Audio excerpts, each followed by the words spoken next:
Hello, my name is Thomas Torode. I'm part of the CST 105 class, and I just wanted to briefly go over my assignment 3 code as well as the flowchart that was for the assignment. Just to begin, just with the logic of this flowchart, very first I gave integers to all of the basically the values that I wanted it to eventually output. And those were the total, the average, the largest, the number count, and the largest count. Those were basically like the ones that I needed. Something like the number count would be like the total amount of like the contributions. And basically this code is broken down into like kind of like 3 separate areas.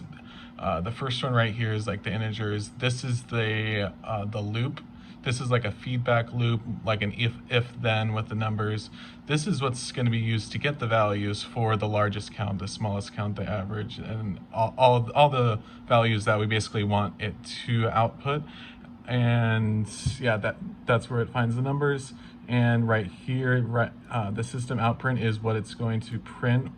And basically, the way for this assignment would work was you're supposed to have like a text document. For me, I put this just right into my users, so it would take the input.text and it would run that input.text, and yeah, it would take all those numbers and basically process them. And what you wanted is a file to be out, which is not a scanner, but which is like an output text.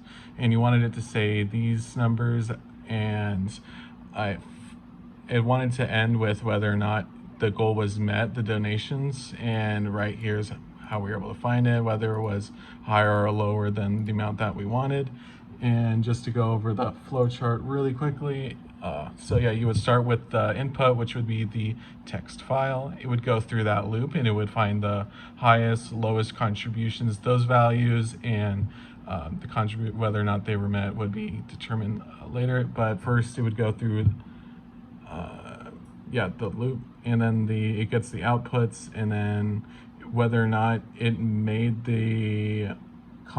whether or not the donations met the contribution number that they were seeking. If it was yes, then it would give you the text with the text that said that it was met, or it would give you the text with all the values that said that it was not. And yeah, that's just really quickly what I was able to put together for this assignment, and thanks.